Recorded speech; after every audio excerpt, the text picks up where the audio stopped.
लोगों को बड़ा फायदा हो रहा है। देखो आप बहुत भाग्यशाली हो, वैसे इसमें कोई दो राय नहीं है।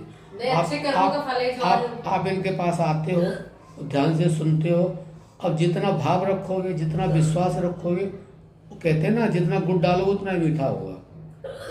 इसीलिए जो भी संत हो किसी भी भेष में हो, ये नहीं कह सकते कि संत दाढ़ी वाले होते हैं या बाल बड़े होते हैं उनके वो होते हैं, या तिलक छापे होते हैं, या कंठी माल आजकल चल ही रहा है। हमारा कहना ठीक नहीं, वैसे हमसे भूल गया है, हमें नहीं बोलना चाहिए, हम बोलना नहीं चाहते किसी के लिए ना, हम किसी के लिए अच्छा नहीं कह सकते तो बुरा भी ना कहें, वो सबका अपना अपना कर्म है। लेकिन ना जाने किस भेष में नारायण मिल जाए, हम लोग के दादा बोलते उसका वैसे तो इस संसार में जितने भी रूप हैं सब उसी के हैं, चाहे जितने भी रूप हैं, क्योंकि उसके लिए संतों ने ये भी कहा है कि जर्रे जर्रे में झांकी भगवान की, किसी सूझ वाली आंख में पहचान की। सूझ वाली आंख कौन सी है? ज्ञान की आंख। और ज्ञान की आंख कहाँ है? वो हमारे आज्ञा चक्र में है। लेकिन उसको खोलने का तरीका कुछ तो लोग जानते नहीं, कुछ जानते हैं तो इतना उसके अंदर प्रयास नहीं करते हैं कि जितना करना चाहिए। दुनिया में बहू बेटे के लिए, नाती पोते के लिए, पति पत्नी के लिए, पता नहीं पैसे के लिए, मकान दुकान के लिए कितना प्रयास, झूठ बोलते हैं, हेरा फेरी करते हैं,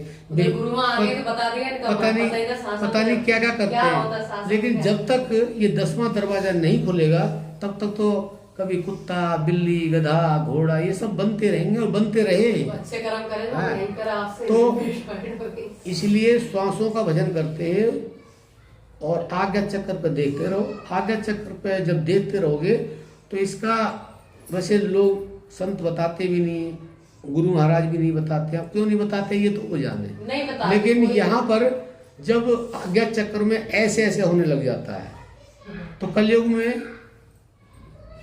सबसे बढ़िया युग है ये। खराब बताते हैं इसको, क्योंकि झूठ, बेईमानी, छल, हेरा फेरी जो भी कुछ है वो इस युग में है, इसको गंदा बताते हैं, सत्य को बचा। लेकिन भक्ति के क्षेत्र में यह युग सबसे आगे है। और कुछ लोग तो ये कहते हैं संत महात्मा बन जाओ, जंगलों में चले जाओ और तप करो, जप करो, ये करो, वो करो, इससे कुछ नहीं होने वाला है। अपने घर में करो। और गृहस्थ आश्रम 4 आश्रम होता है और सबसे बड़ा और सबसे जो टॉप मोस्ट है, जो सर्वश्रेष्ठ है, वह गृहस्थ आश्रम है। क्योंकि हमें इसमें वो जो संत महात्मा हैं जो जंगलों में रहते हैं उनकी सेवा भी करते हैं हम, और अपनी भी करते हैं और अपने बच्चों की भी करते हैं। तो इसलिए गृहस्थ आश्रम सबसे। लेकिन श्री कृष्ण भगवान ये कहते हैं कि सारे काम करो, ये नहीं कि जो ना आप कोई काम करना छोड़ दो, लेकिन उनमें आप लिप्त मत हो। अगर लिप्त हो गए तो फिर आपके लिए 84 तैयार है। करो, करके छोड़ दिया, ये नहीं कि अब तो इसके बगैर रहा नहीं जाएगा। जैसे मैं हूँ, मेरे से रहा नहीं जाता, मैं बीड़ी पीता हूँ, अब आदत है बचपन की, इतना अभ्यास हो गया। वैसे कभी कभी चाहता हूँ छोड़ दूँ तो फिर छोड़ भी देता हूँ, फिर पकड़ लेता हूँ। तो मेरा कहने का मतलब ये आसक्ति है, इसको आसक्ति कह सकते हैं। छूट जाएगी आपके भी वजह से करते। तो मेरा कहने का मतलब ये है वैसे खाना खाने के लिए सुबह नाश्ता करता हूँ, 1 रोटी दे देते हैं, दोपहर को फल ही खाता हूँ, शाम को कुछ खाता नहीं, दूध पीता हूँ। अगर मुझे भूख लगेगी तो भूख को मैं सहन कर लेता हूँ। अगर मुझे 2 दिन तक भूख लगती रहे और मुझे कुछ खाने को न मिले तो सहन हो जाता है। देखो इतनी बात तो है मेरे अंदर। लेकिन बीड़ी की इतनी गंदी आदत, अब लोग कहते हैं वैसे गंदी आदत क्या, आदत तो आदत है। अब मुझे खुद वही उसमें से स्मेल आती है बुरी। और अब सामने वाला जो नहीं पीता उसको बेचारे कितनी आती होगी, है ना। इसी को मैं महसूस करता हूँ।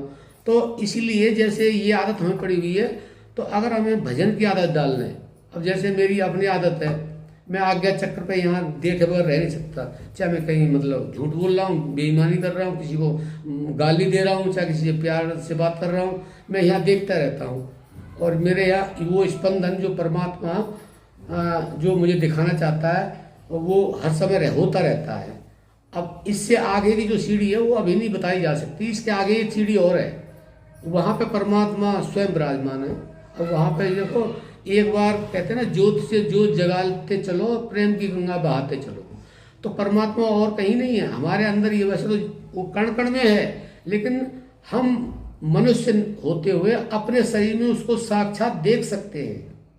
वह परमात्मा क्या है? परम प्रकाश, जिससे सूर्य चमकता है, जिससे चंद्रमा चमकता है, जिससे सितारे चमक सकते हैं, वो प्रकाश है। ये प्रकाश तो कुछ नहीं है। नानक ने इसके लिए कहा है, जे 100 चंदा हो गए और सूरज चढ़े 1000, ऐता चांदना हो दिया, गुरु बिन घोर अंधेरा। उसको गुरु कहा है, उसके बगैर घोर अंधेरा है। इतना हमारे अंदर प्रकाश है। माता जी दिखाती नहीं है, वैसे ये दिखाना चाहें तो किसी को दिखा सकती हैं। अब ये मुझे नहीं पता, है ना जी। तो ये मतलब जो प्रकाश हमारे अंदर है ना, उसको ये दिखा सकते हैं, लेकिन अब इनकी क्या मतलब वो है, ये तो ये जाने। वो आपको वो भगवान का जो स्वरूप है, तो भगवान निराकार है, निर्गुण। अब ये क्यों नहीं दिखाते हैं, क्यों इनका भाव नहीं पैदा होता है, या आप लोगों का भाव नहीं पैदा होता? मैं तो बता रहा हूँ, वो उसको प्रतिदिन देखना चाहिए। प्रतिदिन अगर इनके अंदर ऐसा भाव आए, ये दिखा दे आपको। बाहर वाली जोत का दिखाया था, उसका रोज देखोगे तो वो, लेकिन रोज खुद उसको देखोगे जो यहाँ है। वो जो प्रकाश, वो प्रकाश है, वो दिखता है, उसको गुरु दिखाता है, लेकिन देखने के बाद में उसको जो शिष्य होता है, भक्त होता है, साधक, वो देखता ही नहीं, अरे कुछ नहीं है ये, लेकिन है वो ये हकीकत में।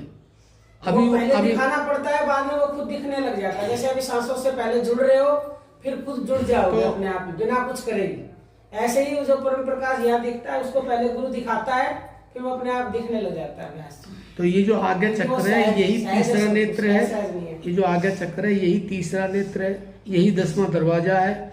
जब इंसान का दम निकलता है, जब उसकी मृत्यु होती है, तो जो हमारा जीवात्मा है ना, जिसको हम श्वास कहते हैं, ये जीवात्मा है, तो वो ये छटपट आता है। अब आप श्वास रोक के देखो, जब थोड़ी देर श्वास रोकोगे ना, जब दम घुटेगा तो आप छटपटाओगे। तो क्यों ये छटपटाना क्यों होता है?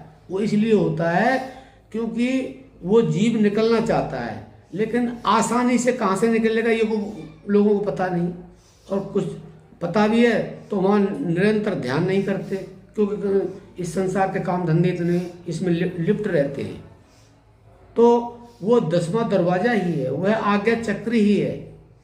वो जो 10वां दरवाजा जो खुल जाता है, तो जीव इसके ऊपर चला जाता है। यहाँ तक काल का पहरा है, आंखों तक, कान तक, और इसके ऊपर वो अकाल पुरुष है, जो ऐसा उसका स्वरूप है जिसको देख करके काल कांपता है, उसके पास जा नहीं सकता वो। जैसे सूर्य निकल जाता है तो अंधेरा अपने आप चला जाता है, उसको कहना नहीं पड़ता तू चला जा, लेकिन जब सूरज नहीं निकलेगा, अब बल्ब बंद कर दे तो अंधेरा अपने आप आ जाएगा। और बल्ब हम शुरू कर दें, आप ऐसे बैठे हो, सांसों का ध्यान करते रहो। तो कहने का मतलब ये है कि वो श्वासों से ही 10वां दरवाजा खुलता है, और जब वो खुल जाता है तो ऐसी बातें अपने मन में आती रहती है, न कभी पढ़ी, न सुनी, न देखी, और फिर उसके बाद में जब अंत समय आता है तो जो जीवात्मा है उसको जगह मिल जाती है निकलने की। अब दरवाज़ा बंद है, और दरवाज़ा बंद है, अब मुझे घर से बाहर निकलना हो और ताला बंद हो तो क्या होगा? मैं तो सिर मार मार के चिल्लाऊंगा, अरे खोलो दरवाज़ा खोलो, मैं कहाँ से जाऊँ, दरवाज़ा क्यों बंद कर दिया? तो ये दरवाज़ा बंद है। संत लोग यही करते हैं, चाहे जंगल में जाके करें, चाहे घर में करें। तो इसलिए आपको ये करना चाहिए, माता जी बताती हैं।